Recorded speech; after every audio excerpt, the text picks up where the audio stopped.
Hello, everybody. Welcome to another episode of Just Kira Davis. I'm Just Kira Davis, just talking about all of the things that I think can save America, trying to figure it out. I went to see Melania over the weekend, so I'm going to talk a little bit about that. But also, I think this is fitting. But also today, we see a new Vogue spread from Gavin Newsom. It's basically fellatio in print. I'm going to read it. We're going to read it together. We're going to read that together. And I have not read the whole thing, so it's going to be a surprise for both of us. But I thought I want to talk about the Melania movie before I talk about this because um but I think this is really relative. Like, isn't it interesting that today this Vogue profile comes out about this absolutely vapid governor of here in California? And, he's fine, but he's not, an international supermodel or anything. Meanwhile, we have an international supermodel as our first lady, and the mainstream press refuses to cover her. And so I love what the Trumps did. I'm writing my review on my Substack, and you should go sign up for my Substack, justkiradavis.com. I'm writing the review right now, but the Trump brand is if no one's going to do it for you, then get it done yourself. They are go-getters. And Trump has never been the kind of guy to wait around for something to happen or to wait around for people to recognize that he's doing great, right? You see it all the time. Like, he's the guy out there he's going to be out there telling you all the time, yeah, I'm doing great. Yeah, I'm the guy that solved this problem. I'm the guy that brought you this. I'm the guy that saved this. Like, he says it all the time. I know people think that's arrogance. Perhaps it is, but is it arrogance if it's true? And I mean that sincerely because I don't like being around men who are always talking about their accomplishments. Like, I know that that's annoying, but on the other hand, if I'm just being honest with myself, is it arrogant if it's true? So Trump has always been the guy to sort of like just push ahead and get it done. Don't wait for anyone else to do it for you, or don't wait for as we would say, don't wait for anyone to give you your flowers. Give yourself your flowers. You know, he's a big believer in making things happen by saying they're going to happen. And then they happen. So a great example of this is if you read The Art of the Deal, which I think you should, I think everyone should, it will change how, I don't roll your eyes. If you haven't read it, it will change how you look at Donald Trump. I mean it. I mean it. And in The Art of the Deal, he talked about building the ice rink in Central Park. And the mayor, I think it was Koch at the time, right? Was he one of the mayors? He didn't want to do it. Whoever the Koch, he didn't want to do it. And whatever. It was politics. It was real estate, whatever. And Trump was just on the cusp of getting the agreement from the city, but they would never go through. And finally he said, you know what? Screw it. We're just going to have a press conference. Bring in the contractor that I haven't even signed with yet. But I'm just talking to. Bring in the contractor. Bring in my business guy friend from over here. He's kind of influential. Call the news station, see if anyone will show up. And let's announce that we're building the ice rink here. We're not going to announce the deal's done. We're just going to announce we're building it here. We'll see who shows up. Turns out every TV station showed up. It became a big deal. Next day, mayor calls. The ice rink's approved. So in the case of Melania, we have a woman who's actually a supermodel. Actually, we had to pretend that I actually was a fan of Michelle Obama's style. I know a lot of you are going to roll your eyes because I believe you let your personal opinions of her personality, which is very ugly, affect how you viewed her in office. I thought she was quite fashionable. The best? No. Was everything a hit? No, but I thought she was one of the more stylish first ladies that we've had in a long time. I don't subscribe to the theory that Michelle is a man, and I usually don't entertain that. I think she's a black woman, and I think a lot of white conservatives don't always understand like how black women look. They do look a little different. Body shape and even the aesthetics. What we find, I think, attractive according to your tribe, to your race, is not always what everyone else finds attractive. So I actually thought Michelle Obama was just fine. She had some hits. Alexander McQueen dressed her, and I love Alexander McQueen. She had some misses. But Melania is nothing but hits. And she's nothing but grace, and she's nothing but beauty. There's never a miss, right? Michelle Obama really was a hit. When she was a hit, it's because other people were really they were her stylists. She was She was a result of other people. And you can tell by looking at how she looks today, running around. She looks like a fool. Right? She doesn't have those same stylists. She doesn't have the White House stylists anymore. But Melania, she doesn't need it. In fact, one from the movie, and I'll talk about it briefly, but in the film, we see her longtime fashion designer who designed her inaugural gowns. He's been with her since the first administration. And he talks about how he loves working with her because she's a model. And so she speaks the language. So it's really easy to work with her, right? She can tell him, I want this tacked down here and I want this collar wider and I want this pulled in. She speaks the language. So he loves working with her. Just everything about this lady, everything about this first lady is built for magazine covers. It's built for the movie screen. It's built for Hollywood America, right? This is Kennedy Camelot.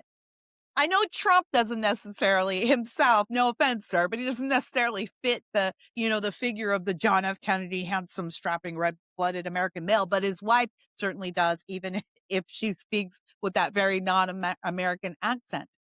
So it's just an absolute waste. And as you go through this movie, that was the recurring thing. I just was like, what a waste. We should be seeing this woman everywhere because it matters to America to see beauty in the White House, to see beauty and grace reflected in the role of the First Lady. This is why we prefer our commander in chiefs to be married, right? And then this is why, Hillary and Michelle, they didn't fit into those molds because they didn't like the job. And the job is not being the boss. The job is being the wife of the boss. And that there's a role in that. I mean, that's a job. Okay. One of my best friends in the whole world, her husband is in the military, is a very prestigious position. And, the kind that you've got to work your whole career for, but she's a stay-at-home wife. I say that. I'm joking. I'm not joking. I'm giggling because she doesn't have kids, but we always joke like, we're not joking, we're serious, but like, you don't need kids to be a stay-at-home wife, ladies. Kids are not the prerequisite for staying home. Wife is job enough. You don't have to have a job and you don't have to have kids to be a stay-at-home wife. All right, there, I said it. My friend's a stay-at-home wife, but it's easy for someone on the outside to look at her and say, "Oh, isn't that nice? She's a stay-at-home wife with no kids." But she is a wife, and that is actually part of what she does. She's the wife of that military officer. She attends the events with him. She remembers the birthdays. She remembers the grandkids of the people he's supposed to remember, right? She makes sure that the wives of the other officers are taken care of, that their families are okay, that everyone has what they need. She holds the social events, not to mention all the moral support she is for her husband as he takes on a very important position in our nation. And so I think like the job of the first lady, that is a job. Being wife is job. That's what this movie is. That's what this movie is. So it's not a pure documentary. So if you're going, you're going to get this really deep inside scoop. I've seen some of the left-wing reviews. Obviously, they were always going to hate it. It's not hate. It's a very good movie. Like, it's very well produced. It's very whimsical. It is not a straight documentary. You're not going to go in. It's not like, I think that the Trump team made a documentary about their 20 days leading up to the election. This is the 20 days leading up to the inauguration. So, all that she has to do as a first lady and a wife and mother to prepare for this big day, moving, getting the dinners planned, meeting with the designers, the interior designers, the dress designers, you meeting with the event planners, just watching her go through these, a lot of walking. We see her walking a lot, walking down hallways, walking, and that's all it is. It's very whimsical. The soundtrack, the way it's edited, it is a peek into the life of a first lady as she sets about preparing to serve the nation. It's just a small peek, but it's a very intimate one because you're with her as she walks into the rotunda on inauguration day. You're with her as she's in her New York City penthouse. You're with her at Mar-a-Lago and the staff. And you do see the president every once in a while, but it is a Melania focused film. And even when she's in a room with the president or with other family members, the camera is on her. I'm sure that that's part of the deal, but it added a nice stylization to it. I don't want to take up the whole time with this. It was a really good movie. Again, it's not a straight up documentary, so don't go into it thinking that. You're not going to get to know Melania in a way that you've never known her before, but she is a very quiet woman, so you will see moments that you haven't seen before. I thought Brett Ratner did a great job of pulling out some personality and some very light moments. It was interesting to see some very like light moments with Barron Trump and the president himself. Um, but just to see grace and beauty. And this is a woman who is caring for her family in this very professional way. This is her job. And she's looking at it as a job. And I have to tell you, I left there with so much more respect for the office of First Lady. We see her setting about making preparations to bring her charities to the White House, the Be Best, to rev that back up. She's talking to First Ladies in other nations. And we see her meet with the wife of one of the hostages, the Hamas hostages, and express she tells her, my husband is a few days away. We are a few days away and my husband will take care of it. And watching that moment was beautiful because you know what he did? You get to watch a promise fulfilled. He did. And you get to see some other things. I don't want to spoil it for you. I highly recommend going. They didn't even have posters at the movie theater. Like the blackout of this movie is just incredible. It's just a microcosm of where we are. And we're going to read this Gavin Newsom Vogue. We're going to read this Gavin Newsom Vogue article. Tonguebath. And as we read this, I want you to compare and contrast this in Vogue.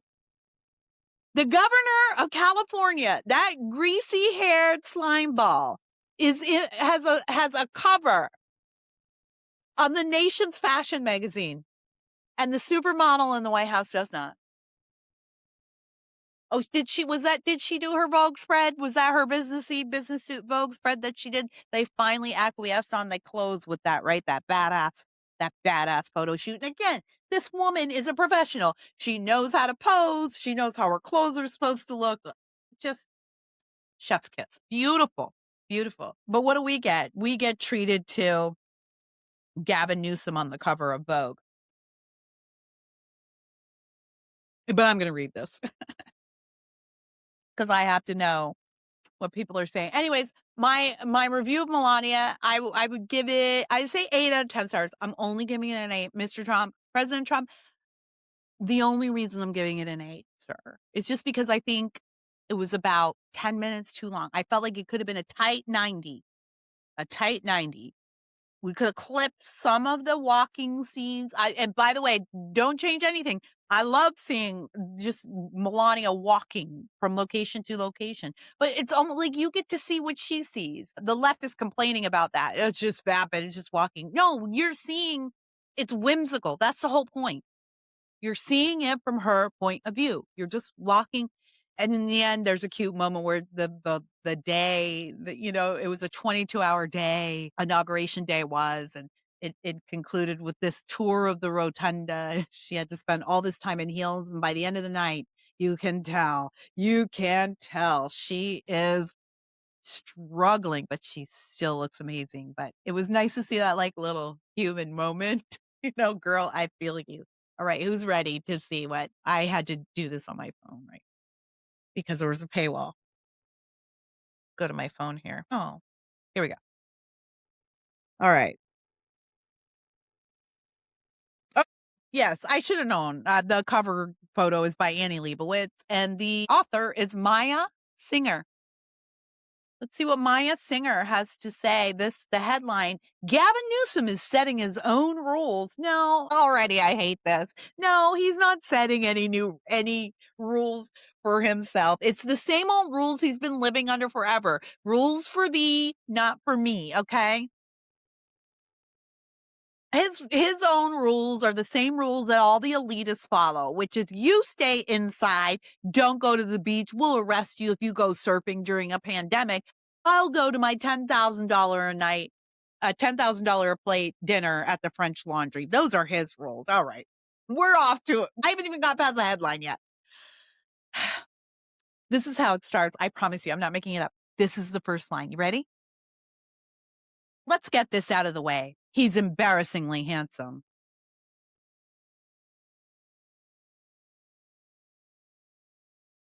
What do you do? This is the press. It's Vogue, but this is the press. What do you do? Like this is exhibit A of everything that is wrong. Let's get this out of the way. He's embarrassingly handsome. His hair seasoned with silver. I want you to compare this to how people describe Melania. How you've seen that in the past. His hair seasoned with silver, at ease with his own eminence as he delivers his final State of the State address. At ease with his own eminence. I bet you this writer wrote that and sat back and read it over and over and over again. I bet she's still reading it over and over again, patting herself on the back. Girl, I know a self-satisfaction line when I see one. In Washington, the president believes that might makes right, pronounces California Governor Gavin Newsom. Secret police, businesses raided, windows smashed, citizens detained, citizens shot, masked men snatching people in broad daylight. He might as well be describing South LA. His tone is temperate, but the words echo through the state's Capitol Assembly chamber, the august backdrop for his speech, lining the pockets of who nobody. It must drive Trump nuts. This is her again. It must drive Trump nuts. Newsom, lithe, ardent, energetic, a glimmer of optimism in his eye. Kennedy-esque. My goodness, girl. Do you need a tissue? Add to that his stunning wife and 4 adorable kids, the executive strut of a self-made millionaire.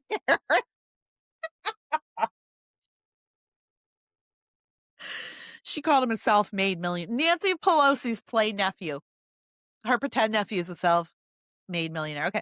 Who has spent the past 7 years at the helm of a state big, complex, and rich enough to be a nation of its own. And then there's the stuff Newsom has been doing. Forcing the president to backtrack on deploying the National Guard to Los Angeles. Look, let's just caveat from the top. I can't respond to every lie that I don't believe she's lying. I believe she's stupid. Despite the elegance of that first line, girl, I believe she's probably pretty dumb. She doesn't really look at alternative media. So she's going to tell a lot of mistruths, misinformation in here. We're going to have to skip over a lot of it. I'm going to trust that you already know the truth about a lot of this stuff. I can't spend all of this time untangling the ignorance and make fun of Gavin Newsom. Can't do it at the same time. Again, the idea that this drives Trump nuts, though, that it's such a fantasy. It's such a fantasy. I wrote an article. It went viral. It's on my Substack, justkiradavis.com. I think it was called Democrats Have Been So Effective at Destroying Masculinity That They Don't Even Recognize It. And I talked about this. Do you remember a few months ago, Newsom, and it really wasn't Newsom, it was his comms team. He's got some I call him the Z team. He's got Gen Z comms. And they were goading Joe Ryan, goading with a D, not goating. They were picking at him, trying to intimidate him into inviting Gavin on because he said, no. And they were like calling him like a big baby, or he's scared of new ideas, or he's just a MAGA brat or whatever. And finally, Rogan was like, look, if he had just said, I'm coming to Texas, can I come on the show? I would have made arrangements, but Newsom wanted all these caveats. He wanted Rogan to go to him, yada, yada. And he was like, but now he's being a jerk. So no, I don't have any interest in talking to him. And I said in that article, I said, the reason why, again, this is not Newsom doing it. It's his Gen Z team. But the reason why they did that is because they don't know men and they don't understand men. So they only see the descriptions of Joe Rogan. They don't watch Joe Rogan, and they don't know anyone like Joe Rogan. They don't know any real masculine men. And so they have an idea of what men respond to. They think Joe Rogan is a toxic gym bro.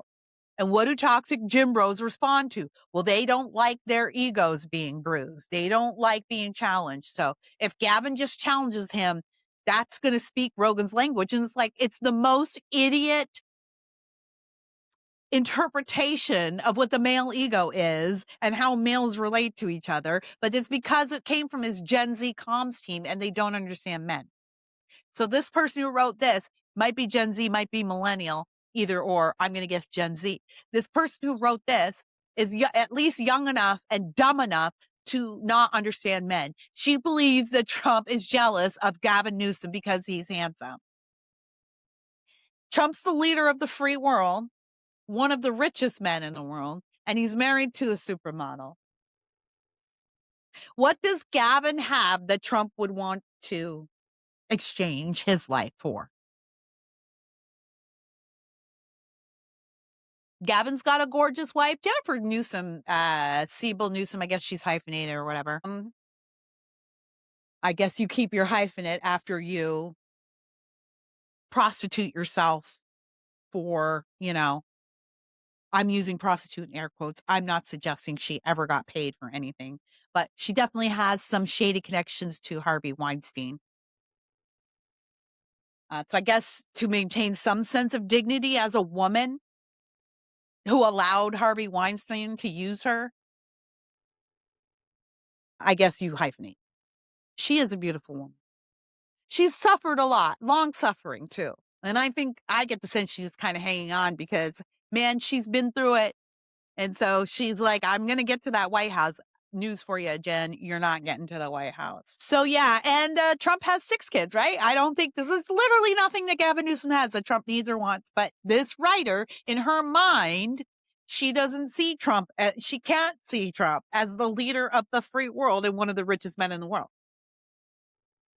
In her mind, it's only the aesthetics of Gavin Newsom's physique that it matters to Trump. It's just and they wonder why we didn't want to vote for them.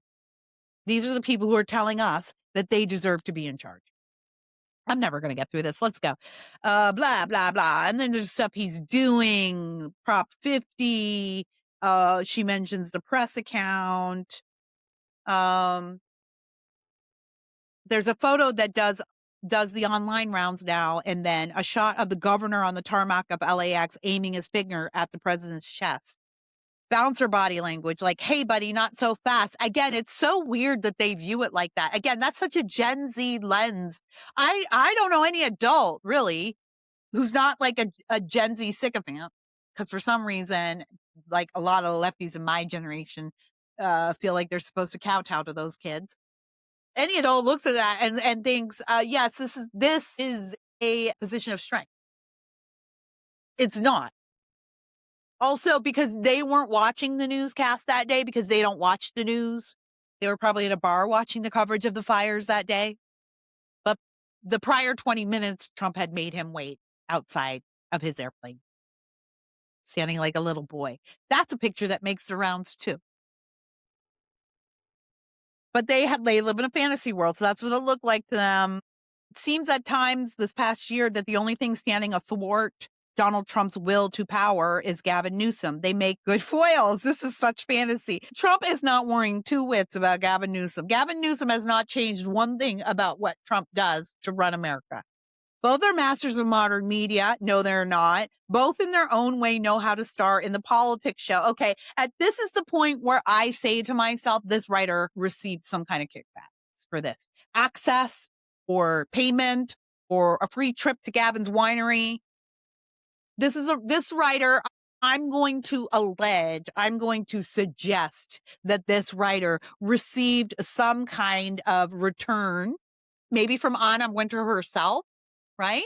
Anna's a friend of the Newsoms, or she wouldn't have allowed this.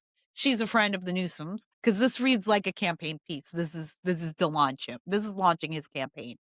This is not sincere in any way. We shall continue. Whatever you do, keep people talking, commenting, forwarding, debating, dissecting. We're all part of the show and it's always on. She's describing Trump's approach and pretending that it's Newsom's, but fine. Newsom gets this, notes MSN Now. All-in host Chris Hayes, who writes about the warping of politics. He has a useful shamelessness in courting attention, which is part of Trump's power. Newsom's later conversation starter in his new memoir, Young Man in a Hurry. It's not a manifesto per se. You do come away with a hazy sense of Newsom's politics. Canny smudging, given his all but announced 2028 presidential run. The book sets him up as someone who fights, someone who dreams big, someone who sweats the details, someone with a desire to serve. Ma'am, this man is still ostensibly the governor of California, and we have not seen him in this state in months. He's been in Davos. He's been in South Carolina. He's been in D.C. He's been in Florida. He's been in Canada. I think he's been in Mexico. I think he was in Costa Rica, and I think he went to Asia recently, too, for some kind of environmental seminar or something like that. This man's been everywhere, but again, this is pure fantasy. It is based in nothing but what the writer hopes to be true. This writer clearly doesn't live in California. Nobody who is honest can ascribe these things to Gavin Newsom while living here, even if you like him. He's not in charge. Nothing's getting done here. He is not present. He is not running the state. No one here thinks he's in charge. The people who like him here, they don't like him because he's running the state well. They don't think he's running the state well. Nobody does. Are you listening to me? Nobody does. They don't think he's running the state well. When they defend him, what they're defending is his opposition to Trump. Even the people who like him have nothing good to say about his record here in California. There's nothing good to say about it. The only thing that those people can do in defense of what this state looks like is blame other people. Well, it's not Newsom. Newsom can't control Los Angeles. Newsom can't control San Diego. Newsom's not the mayor of San Francisco anymore, even though he pretended not to know who Matt Mahan was. The San Francisco, right? Or San Jose, which is right next door. Pretended not to know who Matt Mahan was. And this, anyway, okay. This is worse. This is fellatio. This is fellatio in print. That's what I'm going to name this podcast. I hope it doesn't get censored. What the memoir mainly does is reassure you that Gavin is a person with frailties and failings. I assure you, ma'am, I needed no reassurance. A man who had to search for himself. He is still looking. When language eludes you, identity eludes you too. You start trying on costumes to see if they'll fit. Wow. Okay. A, Gavin Newsom didn't write that line. B, that's a fantastic line. C, that describes every Democrat politician ever. Another article I wrote, because I'm a great writer, on my Substack, justkiradavis.com. I wrote an article during the 2024 elections, and it was about Kamala Harris's shifting accent. And a lot of you are saying, why does she do that? She's pandering. I wrote the article and I said, I don't think she's pandering, actually. I know what this is because one little lost girl recognizes another, right? And I know what it's like to never fit in anywhere, to be raised in unstable circumstances, to be raised mixed race, and then to be thrust into these different majority communities without like a stable parent or especially a father to guide you. It fractures your personality. You're not sure where you belong or who you are. You don't really have a tribe. You stand out. There's a whole host of personality traits that come along with it. Good and bad, to my mind. It's fine by me.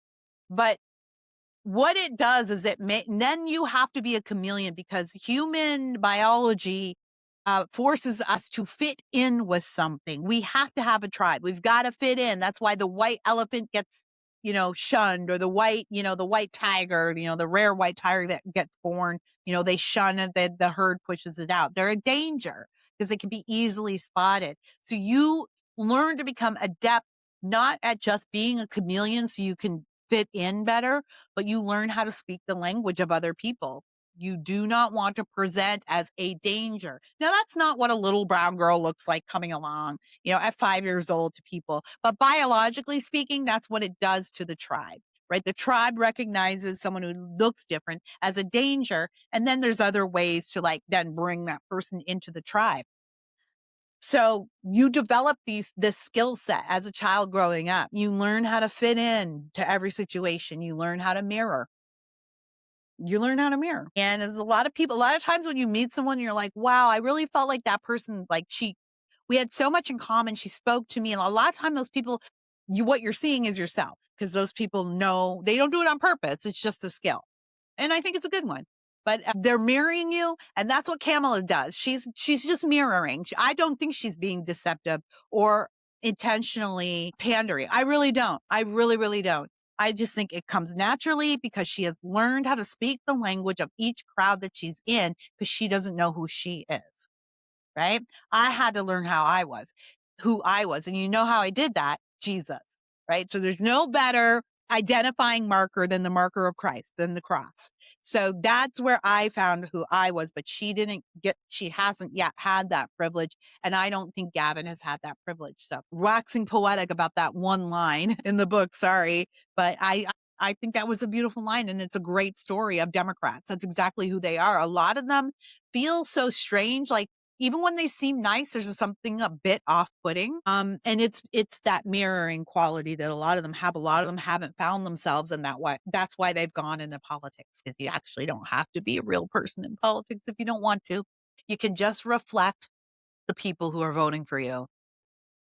And it's easier. It's easier. It's easier to reflect someone else than to learn who you are and be that person. I'm speaking from knowledge. All right. Newsom became, by his own definition, a poser. Discussing the book, he paraphrases Oscar Wilde. Where's the quote? First you pose, then he shrugs demonstratively, I can imagine, because he doesn't know anything. He's just got bits and pieces of stuff he's picked up along the way. Like the other day when he was talking to Shapiro about trans and sports, and he's like, I guess I don't know what to say about that, but yeah, but the grace of God, I go. Complete bastardization of what the real sentiment was. Discussing the book, he paraphrases Oscar Wilde. What's the quote? First you pose.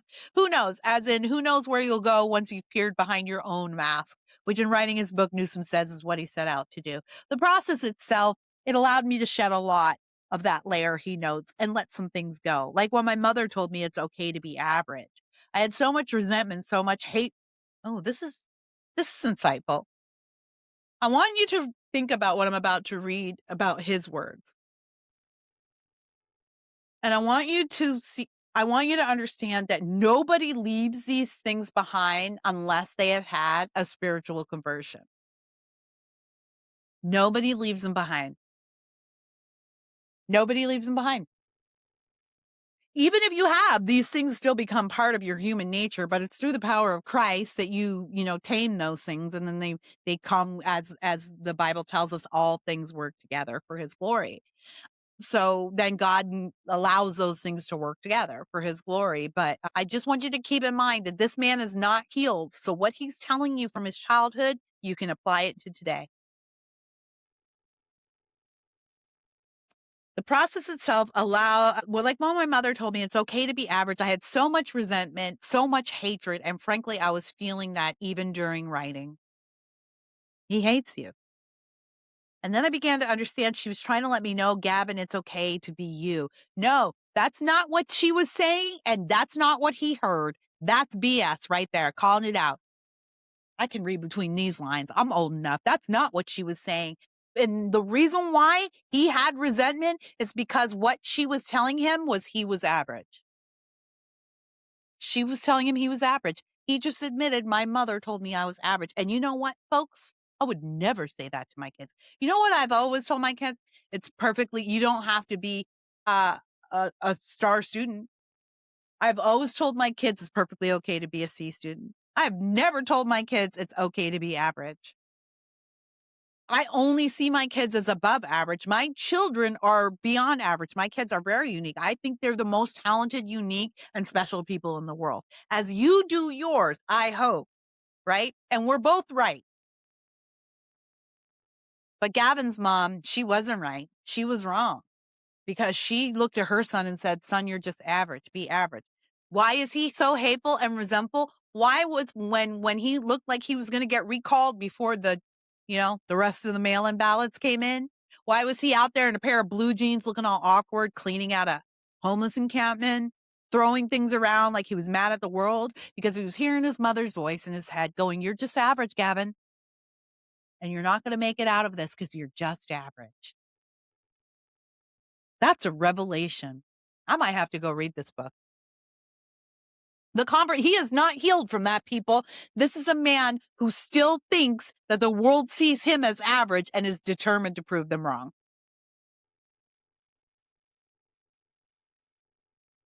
The conversation, our second, was over Zoom, the way I'm used to seeing Newsom on screen.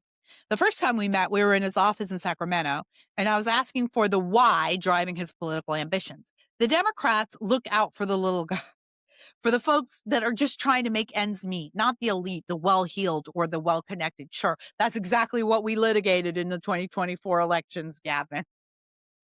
Your parties have made a complete flip. But again, this guy's living in 2000 and what's it, 20? He's living in 2023, 2021, I'll say, when he was really at the height of his powers in the pandemic. And he thought, I'm setting myself up to be the future president. He's still there. Obviously, the politics have changed over the years, but that's my origin story. He gestured to a photograph of Bobby Kennedy with his father, a family keepsake. So much of my early consciousness is shaped by that photo, what politics means and how it matters. Solving for ignorance, poverty, and disease. What does this mean? Ignorance, poverty, and disease rule California. What have you been solving for? Again, there isn't a single person, even fans of Gavin Newsom, even his staunchest fans, there isn't a single person who would look around California and say that we are really taking care of the poor. We're not worrying about diseases, and no one's ignorant. If anything, they would say, yeah, we have those problems, but it's not Gavin's fault. No one is looking around going, we're like acing it here. Not a single person.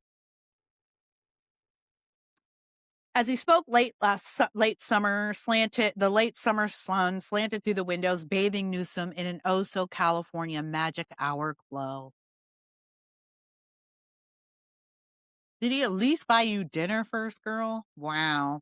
I had prepared for this sit down by consuming the spectacle of Gavin Newsom, tweets, TV hits, interviews, umpteen episodes of his podcast. This is Gavin Newsom. Give this woman a Pulitzer right now for sitting through that podcast.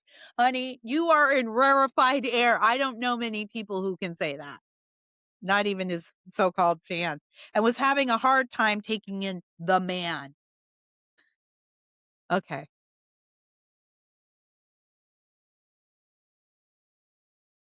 What was this woman doing while she was writing this? What was she doing? Let me start. I prepared for this sit down by consuming the spectacle of Gavin Newsom tweets, TV shows, his actual molecular reality, immaculate, fantastic at gab, like a wind-up doll. We, California, had a $177.7 billion operating surplus with the largest tax rebate in U.S. history. That did not go to the 1%. That went to others. And with that surplus, we were able to make a historic and unprecedented investments. Pre-K for all, college savings accounts, invested in learning, invested progressive tax policy. We're the most progressive state in the country. Contrast that with Florida, the most regressive state. Florida is a high tax state. We're not. Again, no one in California thinks this. Is this a story? This is not a journalistic endeavor. Again, this is fellatio in print. Did she check any of these numbers? We do not have a surplus. That surplus disappeared the second the words from the page Gavin Newsom read it from disappeared because it was never real. We are in a deficit. We have a $33 million deficit, something like that right now. Again, we found out about that deficit like 3 days after he announced the surplus. It wasn't ever real. And again, what poor people in this state are getting who's getting this? Who are these people? Nobody, everyone from California is moving to Florida. Nobody here thinks. No one from Florida is moving to California for better taxes. It's just astounding to me that it's not that he says it. I would expect him to lie because he's a Democrat and his name is Gavin Newsom. I expect him to lie, but it's the press that doesn't even offer any challenge, that doesn't even say, I went to research the numbers myself, and he might be telling a half untruth. Like, no sense of curiosity at all. And your liberal friends and family don't read anything but that. This is as close to news as they're going to get.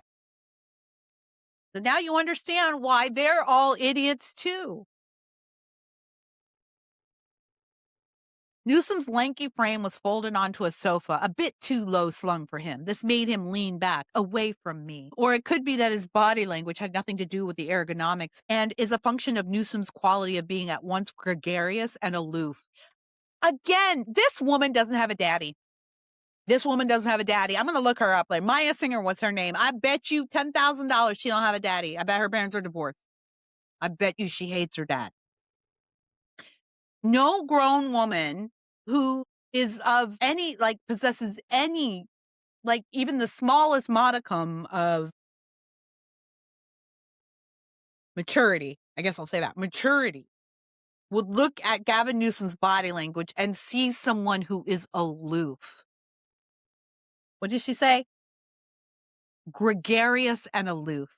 That is not at all what that man's body language says. He is full. That man is riddled with anxiety. Like, how you can't see that is beyond me.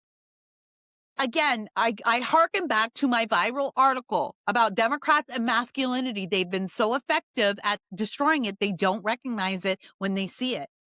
So she sees his body language as gregarious and aloof, but really it's anxious and very self-conscious.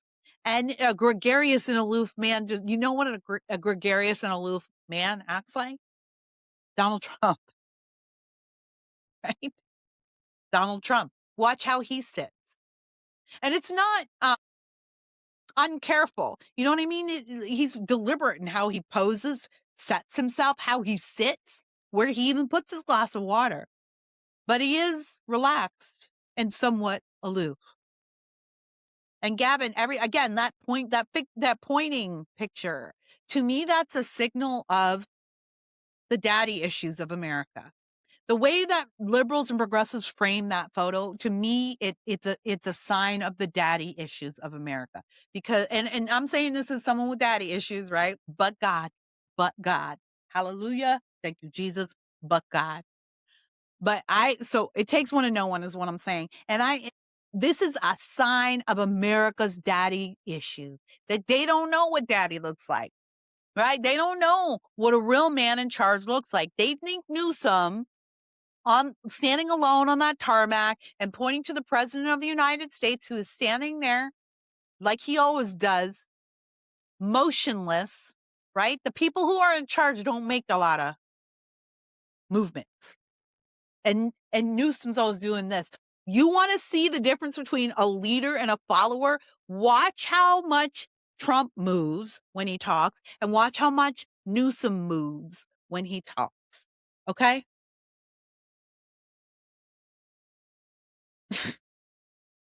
Does he bare his soul? Not easily, says Stanley Gotti, one of Newsom's dearest friends. Gotti met Newsom well before he stumbled into a career in politics, back when Newsom was just a hustling San Francisco restaurateur and wine merchant, an honorary member of the wealthy Getty clan, and an in-demand bachelor about town. At the time, Gotti did not see all of this on the horizon for him. Gavin's too much of an artist. He's a sensitive soul. This tracks. I was telling, I think I was telling my son this recently. Most people in politics are theater kids. On the media side and the representation side, most of us are theater kids. They're both performative industries. They both require ease in front of cameras, in front of crowds. They both require creativity. Gotta know how to lie. And requires convincing sincerity. So it sounds weird at first, but when you break it down, it's actually not that weird for actor. And of course, Ronald Reagan and but all of them. If you quiz almost everyone eventually will come up on, oh yeah, when I did theater or when I was in the theater. I mean, most of them were theater kids. So, me too. I was a working actress before I joined the political field.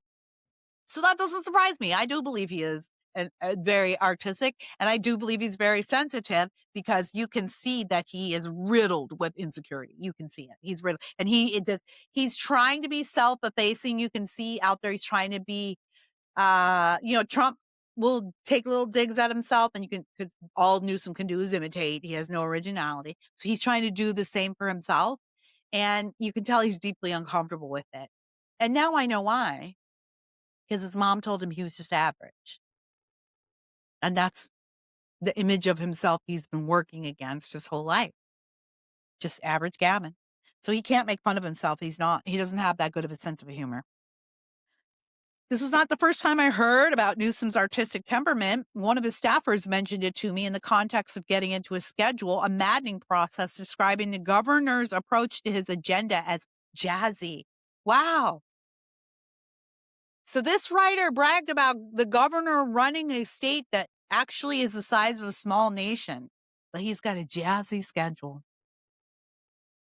Well, I think the state of our state reflects that. Apparently, to the extent possible, Newsom likes to be spontaneous, which is curious in a politician, especially one so fastidious in other respects.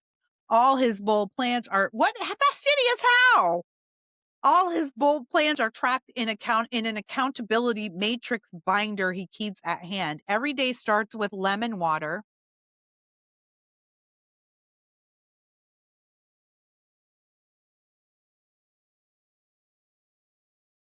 Is this from his accountability binder? I'm sorry to leave you with dead air, but I just cannot believe that this is what tops the list in his accountability matrix binder. This is how she starts explaining how fastidious he is. Every day starts with lemon water, and he consumes nothing but fruit until noon. If Newsom has him spotted disheveled in public, show me the proof. All right. Challenge accepted. And yet the frescoes of Giotto, from the dawn of the Renaissance to the intense dark and light from the angry hand of Caravaggio, I had never derived such contempt from a book, Newsom writes in Young Man in a Hurry. He did not write that. Gavin Newsom did not write that. Maya, did you check? Did you do any fact checking for this? He did not write that. Recalling a semester abroad studying art history in Rome, then at university studied political science. I'm a stuff everywhere person. I'm a stuff everywhere person. He has defined piles, says first partner Jennifer Siebel Newsom. All right, America, if you elect the Newsoms to the White House, you're not going to get a first lady. You're going to get a first partner, because that's what she's called here in California. Yeah, that's her official title, first partner. Yes, everything is ridiculous here. Yes. I'm a stuff everywhere. Okay. When he cooks, he cleans as he cooks. Dishes in the dishwater, though I don't always agree with how he puts them in, she adds, echoing a lament of many partners across this great land. He's not a robot. I disagree. But basically, he's at it 2 hours before the rest of us. Mr. Fix It. When you're married to that, it can get exhausting. I work hard, but sometimes I'm like, okay, I'm going for a hike with my girlfriends, and he just keeps going. Okay, you know what I hear? Reading between the lines there. He doesn't prioritize the family. Now, this is actually, I'm going to gin up the rumor mill here in California. This is actually a very heavily circulated rumor that the Newsoms have long had marital issues around his work schedules, his time with the family, and his time with other women.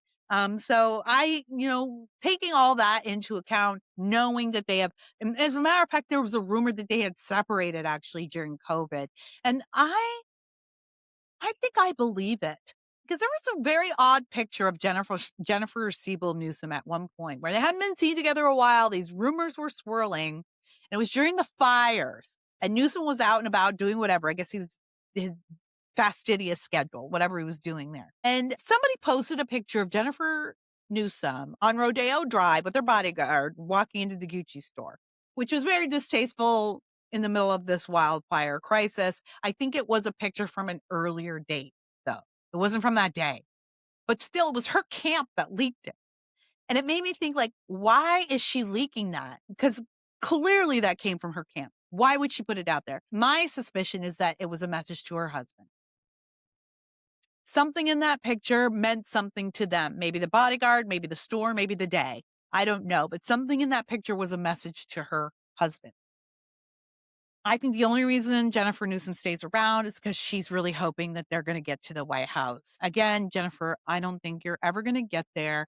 And I think that there is an increasingly good chance that your husband might be in jail before then. But that remains to be seen.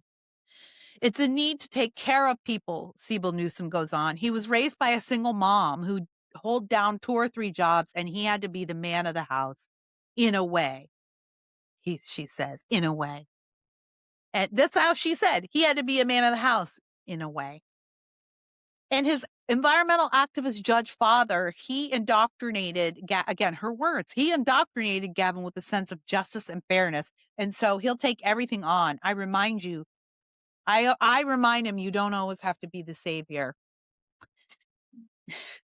Okay. Let me reframe what she just said for you, because in her mind, that she knows he's nobody's savior and she knows he's not saving anybody, because in California, life's worse than ever. Her family is lonely, right? Their businesses are in trouble. The feds are here investigating. Like, he's not saving anybody. We have homeless people dying in the street. There's nobody who, again, even among his fans, who would say Gavin Newsom saved me. All right. So that's a twisting. Gavin Newsom's mother said that he was average, which she admitted to in so many words. Gavin Newsom's mother called him average. Gavin Newsom's father left him to be the man of the house, but didn't raise him, but indoctrinated him per his wife. Didn't raise him, because if he raised him, Gavin wouldn't have had to be the man of the house. So he didn't raise him. He indoctrinated him into a social justice warrior. Okay, you know what that is? You know what that guy did? He didn't raise a social justice warrior. He didn't raise a guy who thinks it's his job to save everybody. He raised a people pleaser. That's what he raised, Jennifer. That's who you're married to.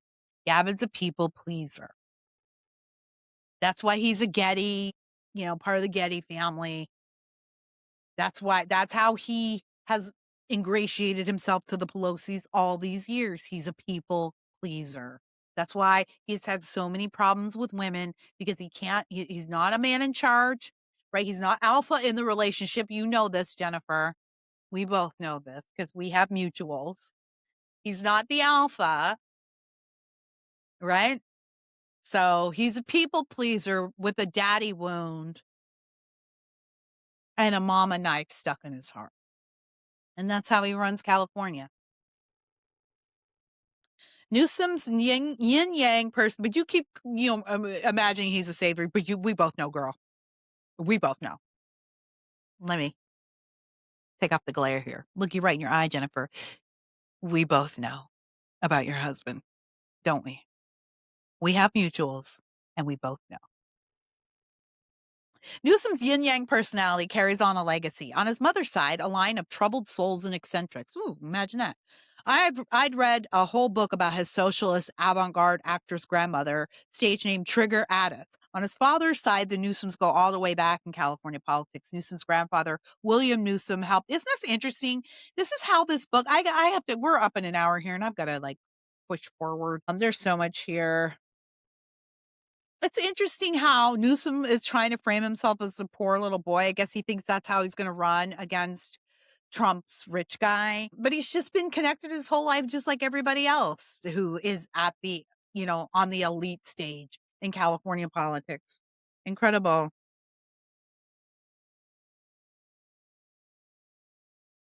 Let's see. Let's talk about his trajectory here. Let's see. I assume. All right, sorry about this. He would develop close ties with the Bay Area's emerging aristocracy and its cadre of tech founders. Google's Sergey Brin and Larry Page attended his wedding to Sibyl Newsom in 2008. I think that was after he had the affair with his best friend's wife, but before the next affair, I think. Now, Brin and Page are cutting ties with California, getting ahead of a measure that may land on the November ballot that would allow voters in the state to impose a one-time 5% wealth tax. This is the billionaire tax everybody's talking about. I assume that, as with Elon Musk decamping to Texas, this causes Newsom chagrin. But in this instance, it's the tax in his crosshairs. He's opposed. I bring all this up to point out that for Newsom, the rich are not abstract. They are not a monolith. They are the people he's around, mostly aside from his family and staff. Okay, so Maya, are you supposed to be helping here? I think you're helping, but you've just identified him as a part of the elite. He doesn't have normal friends. He doesn't know any regular people. Trump, on the other hand, does, because he's in construction, he's in real estate, That guy was his favorite place to be, on the roof of the White House overseeing construction. Here's where I find myself struggling. He says, I don't begrudge others their success, lies.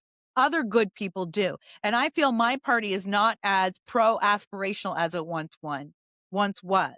He accepts the premise, he says, that inequality and affordability and precarity must be addressed. I don't know whose premise is that. Is that yours, Maya? Is you a journalist walking into this interview with a premise? He demonstrates his policy via all of his dumbass programs that are killing us. But where my politics are different, I don't like to scapegoat, he says. The system to me is the issue. It may be political, it may be my political undoing, but it's inauthentic for me to attack it's inauthentic. Gavin Newsom talking about anybody being inauthentic. It's inauthentic to me to attack someone who's very wealthy and successfully played by all the rules. I got to skip to the end here. Donald Trump loves a spectacle. Democracy is under assault. Now this is all like just him. Here's him. I'm going to save the world. Yada, yada, yada. A little bit about Charlie here. Why did he have Charlie here? Let's see. To be clear, the majority of his Newsom podcast is not MAGA aligned, so she's defending that. The show has drifted leftward since Newsom entered his leader of the opposition era last June. But he stands by the choice to launch with Charlie on. He said, I don't share his politics. I didn't like the way he talked down to people. Gavin Newsom, the ultimate snob. Charlie never talked down to anyone. He was only ever gracious and kind. He never talked down or rudely to anyone. Go, Maya. Again, 1 ounce of curiosity. A single drop. A single freaking drop. The purpose was to discuss why the hell does he have so much influence? Wake up. There's 40%. Again, yeah, why? Ask yourself that why. There's 40% or whatever it is in this country that feels deeply differently than we do. It's about 60, my friend. You're the minority. You guys have been cheating your way into the majority. You're not. And we need to understand this movement and not be so quick to dismiss it. Divorce is not an option. So what are we going to do about this? Again, he continues again. He thinks he's talking Trumpian language. He thinks he's talking leadership language, but it's still the language of a divisive moron. Because he's still talking about people as in, what are we going to do about you? His goal is, what are we going to do about you? When you listen to a guy like Trump talk, what he talks in terms of, what are we going to do for you? That's what's attractive. Newsom's out there I had Charlie on because I want to know, what do we do about the Charlies? He never frames his political argument in terms of what I'm going to do. What about what we do for the American people? In fact, he rarely mentions Americans. He only ever talks about immigrants, and he means illegal immigrants. I don't think I've ever heard Gavin talk about what he will do for the American citizen, the American taxpayer. No one ever, as a matter of fact, Donald Trump and the Republicans right now are the only people in politics doing that. If you're a Democrat and you're watching this for some strange reason, you guys never talk about Americans. You never talk about us. You only ever talk about immigrants. Immigrants are our strength. Illegal immigrants, no one's illegal, but you never praise the American taxpayer or the American voter. You never have nice words for us, ever. Can one frigging person over there be nice once in a frigging while, you absolute losers?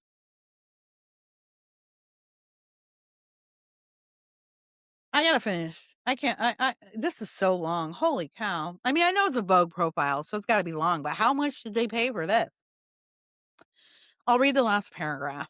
In Young Man in a Hurry, Newsom recalls a teenage obsession with the TV series Remington Steele. Oh, I love that show. Starring Pierce Brosnan and Stephanie Zimbalist. The show was about a female detective who, struggling to be taken seriously, hires a suave man as her friend. Brosnan, as Steele, was always impeccably turned out. Newsom, that's interesting. Newsom began emulating him, coiffing his hair, wearing a suit to school. Some of my schoolmates started calling me El Presidente. Like Maduro? Isn't that what they called Maduro? El Presidente? Okay, let's finish this and then I'll break it down.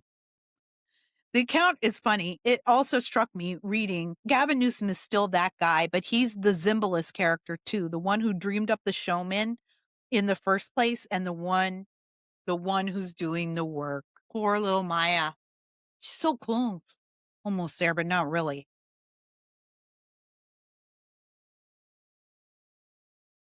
That's very interesting. First of all, Remington Steele, great show. Great show. Yeah, a show about a female detective who can't get work. And so she makes up this character, Remington Steele, and Pierce Brosnan is like the face of it, but she's the work. Okay, this makes a lot of sense. And it makes sense that Gavin would emulate himself after that guy. I want you, again, I'm going to wrap this up. I want you to go back to what I said earlier in this podcast. Everything you hear about Gavin Newsom, don't leave it in the past. Think of it as present. Think of it. He has not healed from any of this, people. You have not seen one shred of healing. He is not giving you, I had a conversion. I went to rehab. There's nothing about healing, growing.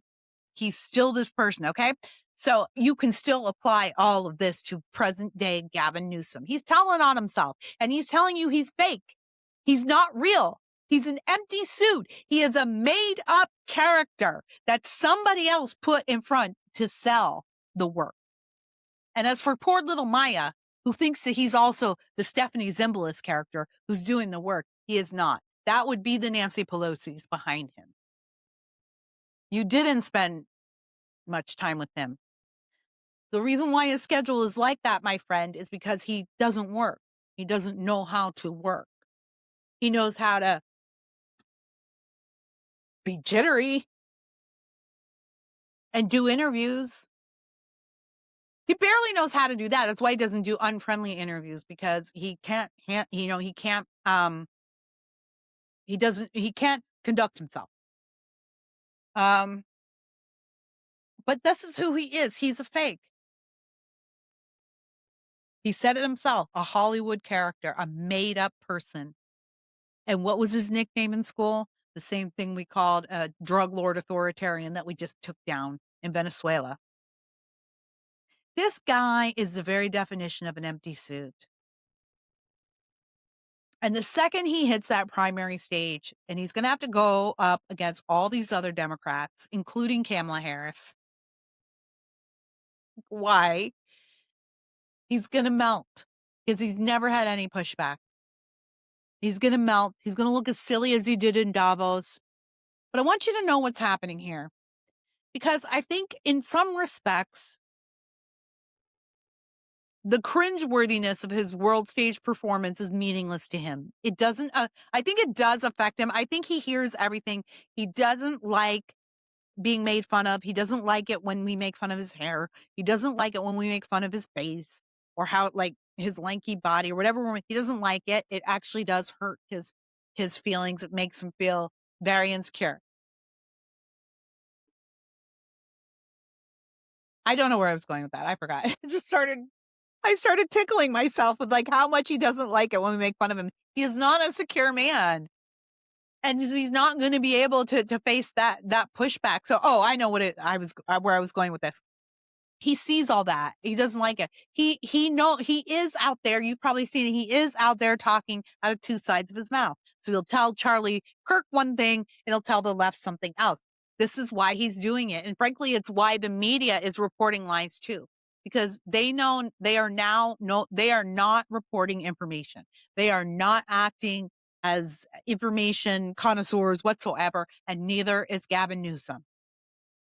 He knows that he's lying, but he knows that the media he's talking to won't tell the truth.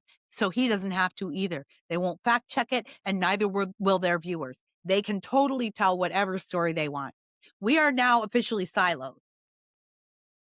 We're now officially in our information silos. And that's why the left is telling blatant lies. They no longer have to tell the truth. They know they have trained their audience to be completely incurious.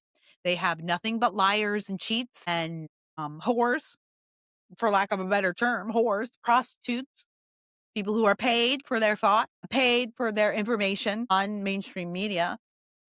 Since we don't have a curious press, yeah, these people have they can they can shape whatever story they want, and that's why they get so mad about a movie like Melania, or they get so mad about when Trump put the posters out there on the front lawn, or Trump using Truth Social, or Trump going to Joe Rogan, or whatever Trump is doing that they hate. What they hate is they don't get to be the deciders of the narrative anymore. That's what they hate. And so they picked up their toys and they went home, and that's fine because we've already been doing our own thing over here because y'all wouldn't let us play on the playground. And fine, we didn't want to be with you losers anyway. And now you're mad because our toys are better. That's what always happens when you leave us to our own devices. We're right, and you guys are wrong about everything. So what we do is going to be successful, and then you're going to be jealous like a bunch of little babies. Because that's what the left is, a bunch of little babies. And they're going to get their man baby candidate. I think that's as far as it goes. I'll let you read the rest of that Vogue article if you are so inclined. I think you get the gist of it. Yeah, fellatio in print. I think that's what I'm going to call this podcast, fellatio in print. There was nothing of value in there. It really is just setting him. I think somebody paid for that. He's got a lot of reputation rehab to do because of the fires. We're not going to let him forget about that. But also, I tell you what, the New York Post opened the California Post last week. Joel Pollack moved over from Breitbart. He's the managing editor over there now. A few people have asked me if I will be working over there. I've not been invited to work for the California Post. I do work. I know it seems ironic, but I guess they're two separate publications. So I've not been invited to do anything over there, but I do work for the New York Post from time to time. I contract over there, and you can see I do work on their video side. They do these little hot takes things, which do pretty well. Mine have done pretty well over there. And I write opinion over there from time to time. Yes, I'm based in California. That being said, still cool that they're here, I guess. It's weird to be a California writer and work for the New York Post and be very excited to see this California Post. But I just wanted to answer that because I'm getting a lot of questions. Why are you in the New York Post and you're not even in the California Post? They're two different editors, two different people. That being said, the California Post is already making noise and bothering Gavin because they're running the headlines that the mainstream press has refused to run here in California. And that's causing him some angst too. It really is. So this guy is not going to make it. I really don't think so. But what I really hope is that he ends up in jail because I suspect there are many illegal activities that are provable in Gavin's past. And this is why he's fighting so hard to get that top spot. I think it's everything. I'll end with this. You're hearing a lot of talk about Republicans stealing the midterms now. You're hearing a lot of talk about Republicans stealing elections, right? Everything that they're accusing Republicans of right now is what they did. Weaponizing government, like it's not just projection, it's also prediction. They're telling you that they're going to finish the job. They're telling you what they're going to do if and when they return to power. It's what they were trying to do the first time. They just made the mistake of thinking they had some extra time to do it, and they didn't. So they're telling you. So when everyone says that, that Trump is, that Trump is messing with elections or Trump, that's just what they're going to do. And they're already signaling it. And so again, forgot where I was going. I didn't need to go there. I just need to wrap it up because it's long enough. The point is that we're in our silos and you can see that they are projecting everything and it's not going to work.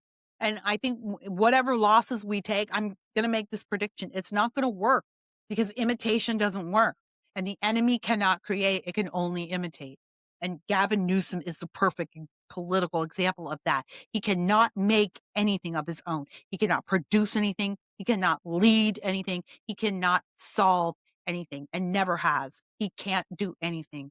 He is actually terribly average. He can only imitate. And that's a losing mentality. And Trump knows that. And that's why the Newsom's fans think that what he's doing is so great. And it makes me feel sad for them too. It makes me feel sad for them too, because they don't know how pathetic he really is. And they don't know that he's just a big baby working out his daddy issues. He's just a big baby trying on his dad's shoes and his big coat. And they don't know. And they're like cheering him on. They're like, oh, he's so brave and he's so cool. And he's just a big old dork who wants a dad and who's angry that his mom never believed in him. All right. Well, tell me what you think. Drop it in the comments. Write me, Kira Davis at protonmail.com or hit me up on any of the socials, justkiradavis.com. Go find my new show, The Orange Report with Kira Davis. You can find that on YouTube, everywhere really, but it's an Orange County based news and opinion show. And if you're interested in California news, I think you'll like that show. But it really is for those in Southern California who don't get enough news out of this county because we're we're sandwiched in between two lunatic counties. So I thought we needed our own show. Go check that out. Orange Report OC everywhere. I'm Kira Davis. This has been just Kira Davis, just telling you the things I think can save America.